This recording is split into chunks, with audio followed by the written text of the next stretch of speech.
Shane Beamer and South Carolina have added a couple of portal wide receivers in the past couple of days. But the issue is, neither of these additions address the biggest need that they have at the wide receiver position. You are Locked On Gamecocks, your daily podcast on the South Carolina Gamecocks, part of the Locked On Podcast Network, your team every day. Hello, Gamecock Nation, and welcome back to the Locked On Gamecocks podcast. I'm Andrew Lyon, the host of this podcast, and also a staff writer for Gamecock Digest over on SI.com. Thank y'all so much for making the Locked On Gamecocks podcast your first listen or watch for your team here today. We are free and available both on YouTube and wherever you get your audio podcasts daily. Today's episode is brought to you by Jace Medical. Empower yourself when you purchase a Jace case, providing you with a personal supply of 5 antibiotics that treat 50-plus infections. Get yours today at jacemedical.com. That's Jase medical.com. Shane Beamer and South Carolina's football coaching staff, they have been on a roll over the past few days in terms of landing kids out of the transfer portal. South Carolina has landed at least 6 or 7 guys out of the portal in just the past 3 or 4 days. And that's included 2 transfer wide receivers in Gage Larvadain and Ahmari Huggins. But the issue here is, while those 2 guys can definitely help South Carolina's wide receiver room in 2024, neither of those pickups address South Carolina's massive need for a downfield receiving threat. South Carolina was also pursuing a receiver in Elijah Surratt, a guy from James Madison whom I've brought up before on this show, a guy that recorded over 1,000 receiving yards in the 2023 season and was named a first-team All-Sun Belt selection. He primarily played outside the numbers. He was a guy that I thought could help South Carolina offset the loss of Xavier Legette at least to a significant degree. But he is heading on to Indiana to join up with his old coach from James Madison who took that job this offseason.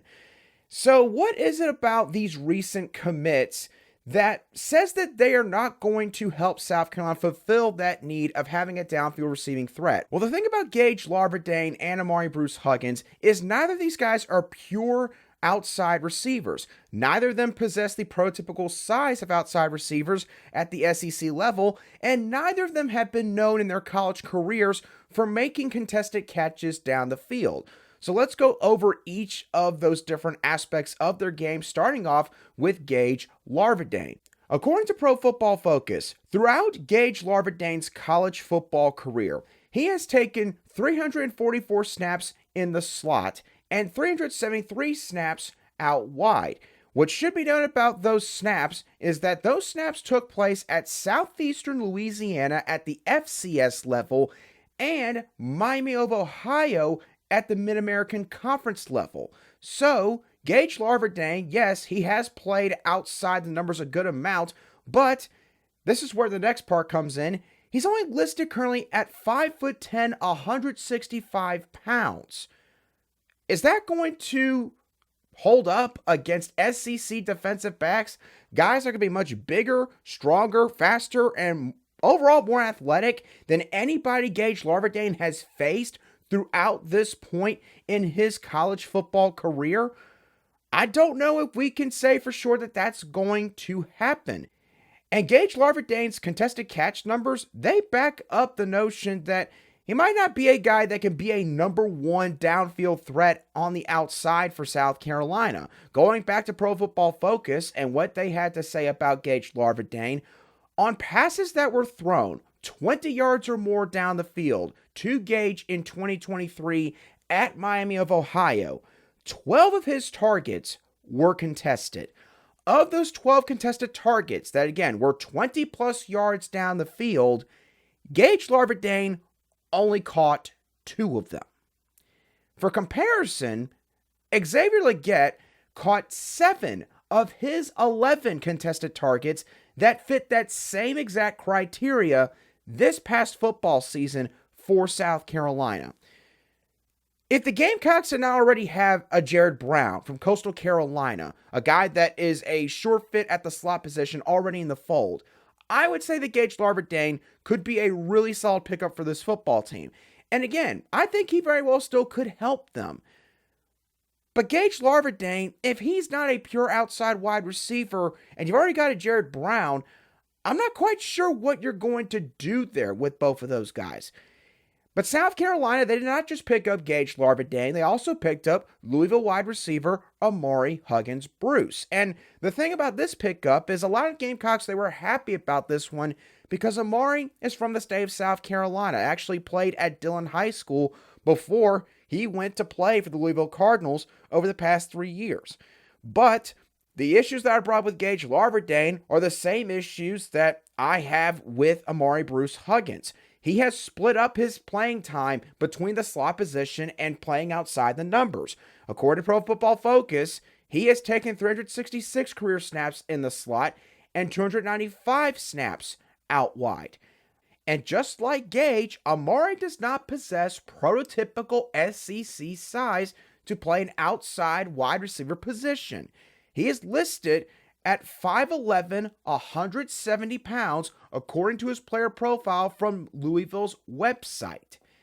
And he also is not known for making contested catches down the field. It's an even lower ratio than what Gage Larvadain possesses, as once again, according to Pro Football Focus, during Huggins-Bruce's time at Louisville, 12 of his targets were contested. Overall, not just in the deep area of the field, but also in the short and intermediate areas of the field. Of those 12 contested targets, he only made 2 catches. That's it. So basically, if Ahmari has to fight through contact to make a catch, his career stats say that more often than not, he's not going to come down with the football. So again, this might come off as incredibly harsh. And I promise y'all, I'm not trying to be harsh. I think that both of these guys, they still are going to help South Carolina in 2024. They definitely provide, at the least, experience and depth in this wide receiver rotation. But the issue that I have with what's going on with the makeup of this wide receiver room right now is almost everybody fits more of a slot archetype than they do an outside downfield receiving threat. Nicholas Harper, again, I know some people are going to still sit there and say, Andrew, that's your downfield receiving threat for next year. Nicholas Harper right now is working with the track and field team. I don't know if he's going to be able to participate at all in spring practice with the football team in just a couple of short months from now. And as we all saw late in the 2023 season, while yes, he definitely made strides as the year progressed, he still has a lot of developing to do in several areas of his game. My point being, he's not ready yet. And at this point, with the way that things are going at this position, South Carolina, they are going to essentially negate one of the biggest strengths of their potential future starting quarterback in LaNorris Sellers. And also, they're going to put a lot more pressure on other position groups on this offense to step up to the plate on Saturdays this next season. We're going to discuss all of that in more detail in just a couple moments right here on Locked On Gamecocks. Today's show is brought to you by FanDuel. The NFL regular season is wrapping up, but there's still time to get in on the action with FanDuel, America's #1 sportsbook. Right now, new customers can get $150 in bonus bets guaranteed when you place a $5 bet. That's $150 in bonus bets, win or lose. We've got Wild Card Weekend this coming weekend here in the NFL. The Philadelphia Eagles, it's just been a disastrous last month and a half for Philly. They have lost 5 of their last 6 games and now find themselves going on the road to take on the Tampa Bay Buccaneers, the winners of the NFC South Division. The money line for the Eagles is -130 despite all of that, and the Bucs money line is set at +110. The over-under is 45 points, and the Eagles are currently 1.5 point favorites. So, if you're interested in that game or maybe any of the other wild card games taking place this next weekend, all you gotta do is check out FanDuel's app, which is easy to use And again, you can bet on everything from spreads to player props and more. So visit FanDuel.com/lockedon and make your first bet a layup with FanDuel, an official partner of the NFL. Welcome back to this Monday edition of the Locked On Gamecocks podcast, where we cover your South Carolina Gamecocks every single day. And as always, I really appreciate each and every one of you everydayers who make the Locked On Gamecocks podcast your first watch on YouTube or your first listen wherever you get your audio podcasts daily. Whether it's somebody that already is on the roster, maybe a high school signee or one of these incoming transfers, if nobody out of this wide receiver room emerges as a downfield receiving threat for South Carolina's offense in 2024, it's going to basically wipe out one of the biggest strengths in LaNorris Sellers' game, assuming Sellers is going to be the starter in 2024. And it's also going to put more pressure on some other people on the offensive side of the ball. So let's start off with the strength from LaNorris Sellers that would be pretty much nullified if no downfield receiving threat really shows up on the forefront for this football team. And that would be LaNorris Sellers' sheer arm strength. LaNorris Sellers, I've talked about this before when he was coming out of high school over in South Florence. He can throw the football at least 55 yards standing flat-footed without stepping up in the pocket or stepping up into his throw. If he does that, he can throw the ball 60-plus yards down the field. And, of course, y'all saw, especially in that Furman game this past season with his touchdown pass to Tyshawn Russell, LaNorris Sellers, he has a flat-out cannon for an arm. But if South Carolina is going to be able to showcase that in 2024, with the way this wide receiver room is constructed right now, it would have to be on basically routes where a wide receiver runs past the entire secondary, basically it's taking the top off of the secondary, or they shake their man on their route.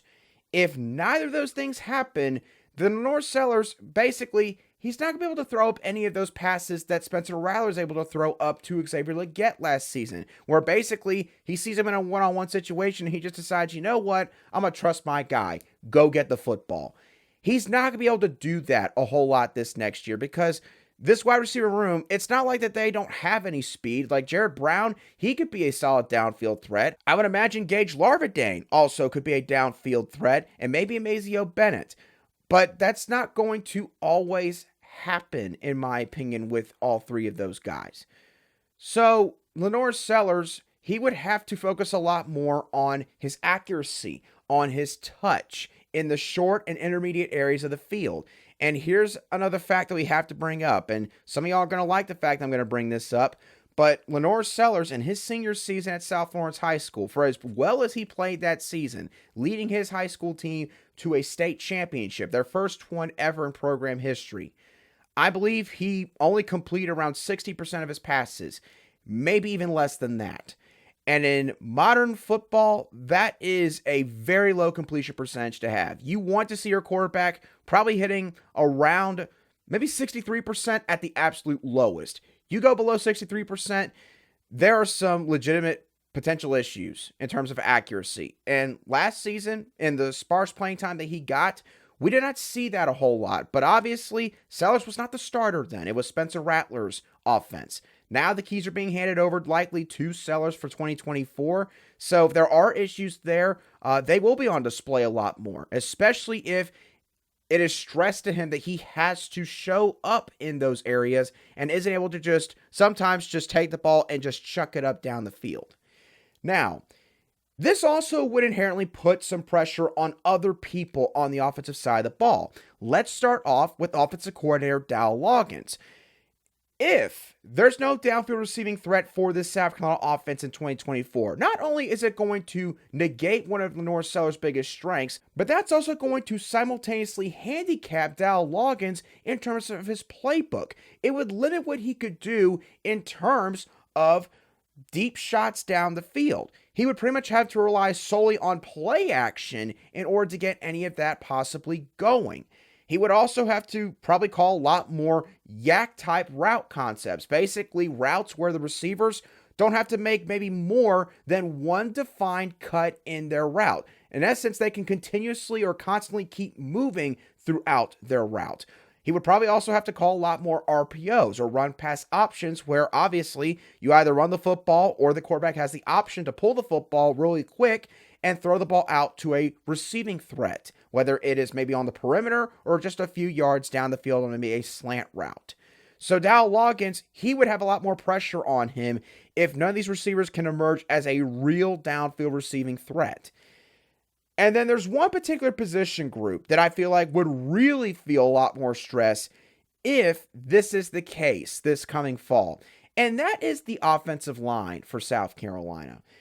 Because if South Carolina is not able to rely on explosive passing plays like they did to a very high degree in 2023, that would mean automatically that the Gamecocks' offensive drives would have to be more methodical in nature, which would also mean that your offensive line would have to be at the forefront of those methodical drives. They would have to be the catalyst for a lot of your scoring drives this upcoming season.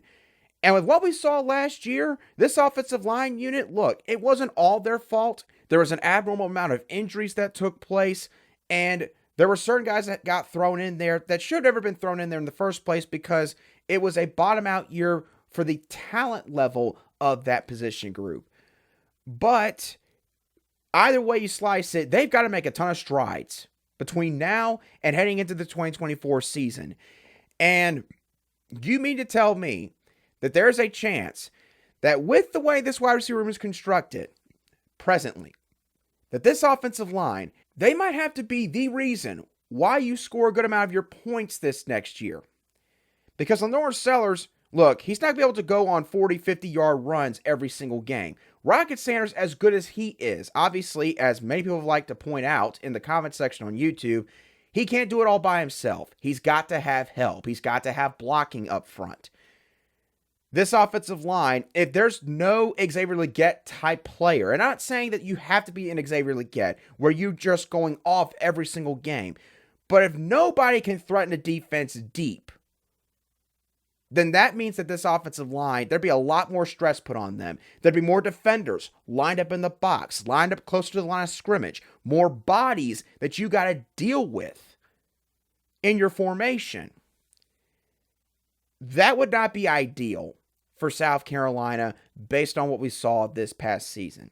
So that's just to give y'all an idea of the potential ramifications of having a lack of a downfield receiving threat in this wide receiver room. It carries over to other positions. It carries over to the play calling. It affects everything in an offense in modern college football. So if this does not change, and if nobody springboards their way into the 2024 season and gets off to a really hot start to where defenses have to respect them from the jump, then it could spell potential trouble for South Carolina's offense.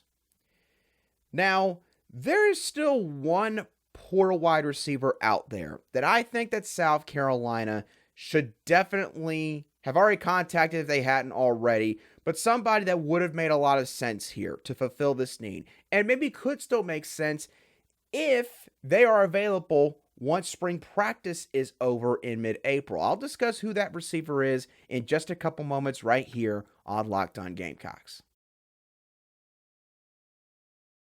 Today's show is brought to you by Jace Medical. Now, I know we all come to sports to escape from the crazy realities of real life, but I want to talk for just a minute about preparing for real life because, according to the FDA, pharmacies are running out of antibiotics like amoxicillin right in the middle of the worst flu season in over a decade. This is really scary. And I can't imagine a more helpless feeling than if one of my parents or my sister or someone in her immediate family got sick while a supply chain issue kept them from the life-saving medication that they needed. Thankfully, we're all going to be okay because of the good people over at Jace Medical. The Jace case is a pack of 5 different antibiotics to treat a long list of bacterial illnesses, including UTIs, respiratory infections, sinusitis, skin infections, among others. This stuff could happen to any one of us, and so you never want to be caught unprepared. Visit JaceMedical.com and complete your physician encounter. It will be reviewed by a board-certified physician, and your medications will be dispensed by a licensed pharmacy at a fraction of the regular cost. It's never been more important to be prepared. Go to JaceMedical.com and use offer code LOCKEDON to get $20 off your order. Welcome back to today's edition of the Locked On Gamecocks podcast, where we cover your team every single day in just 30 minutes. All right, now, as I mentioned earlier, I think there's still one more transfer portal wideout out there that would still make a lot of sense for the South Carolina Gamecocks if they're able to go after him at any point in the future. And that is Southern Cal transfer Dorian Singer. Now, why is that the case? Well, I've got a few reasons why this guy would be a viable target, in my opinion, for South Carolina. For one, he is a proven downfield threat at the Power 4 level in the passing game. In 2022 at Arizona, which was a career year for Dorian Singer, he caught 66 passes for 1,105 yards and 6 touchdowns. That included 5 receptions of 40-plus yards, which was tied for first in the Pac-12, 11 receptions of 30-plus yards, and 21 receptions of 20-plus yards, the latter leading the entire conference. And 68.7% of his snaps were outside the numbers. So Dorian Singer, playing for a team like Arizona, who at the time was still building under current head coach Jedd Fisch, they managed to get him the ball and made him one of the better receivers in the Pac-12 conference, which has shown the past couple years had a lot of depth before the unfortunate death of the conference, thanks to college football realignment. Now, another reason why I think Dorian Singer makes a lot of sense here. He has prototypical size to be an outside wide receiver. He's 6 foot, 180 pounds, according to his player profile from Southern Cal's website. So, a little bit taller, a little bit more mass on his frame compared to some of the other guys that South Carolina's already landed in this portal cycle. And here's the other thing. Shane Beamer and Lincoln Riley, they both know each other quite well. Lincoln Riley, of course, is the current head coach at Southern Cal, and Shane Beamer was an assistant under him from, I believe, 2018 through 2020. Both of these guys, they have looked at transfers from either school in the past, which would tell you that there is an obvious line of communication between both programs, and they're not afraid to inquire with one another about a particular player from the other person's program. So, if I'm Shane Beamer, I'm calling up Lincoln Riley to get an idea of what kind of player and what kind of person Dorian Singer is, and, do your background check. Why is it that he entered the transfer portal? Were there any issues potentially in the locker room? Not saying that there were issues, but you've always got to, of course, make sure, because if you're going to bring a guy from the outside, a guy in the transfer portal, you got to make sure they're going to fit your culture and they're not going to potentially fracture any groups in your locker room.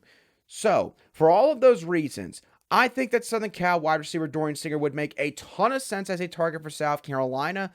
I've not seen any reports of any school receiving a visit from him. I didn't see anything in terms of, him being predicted to go anywhere from any of these major recruiting service websites. So, if Dorian Singer is still in the portal, when spring practice is over in mid-April for all these schools, if I'm South Carolina, I'm absolutely pursuing him. Yes, he had a down year in 2023 compared to his banner year he had in 2022 for one reason or another. But the guy's still proven himself at the Power 4 level. And it's not like that Dorian Singer just forgot how to play football. And you need all the help you can get, quite frankly. This has to be a year where South Carolina takes a step up in terms of their win-loss record. You cannot afford 5 wins or less for the second straight year in a row if you're Shane Beamer and this coaching staff.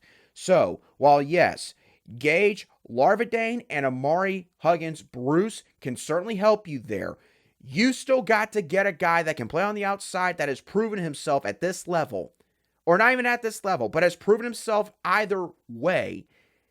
And Dorian Singer has done that. Why not go after him?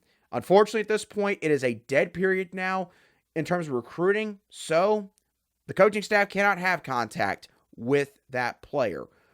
But if he is still in the portal come mid-April, I'd be interested to see if the Gamecocks throw their hat in the ring for Dorian Singer's services for his final year of eligibility in college football.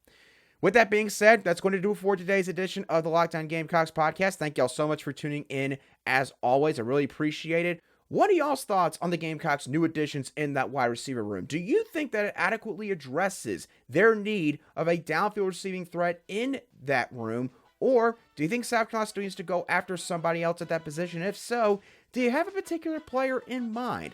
Either way, let me know your thoughts down below in the comments section if you watch today's show on YouTube, or you can shoot me a direct message on X at @aline_SC if you listen to today's show on an audio podcast app. But as always, thank y'all so much for tuning in. Have a great rest of your Monday and a fantastic start to the work week. I'll be sure to catch y'all on the next show of the Locked On Gamecocks podcast.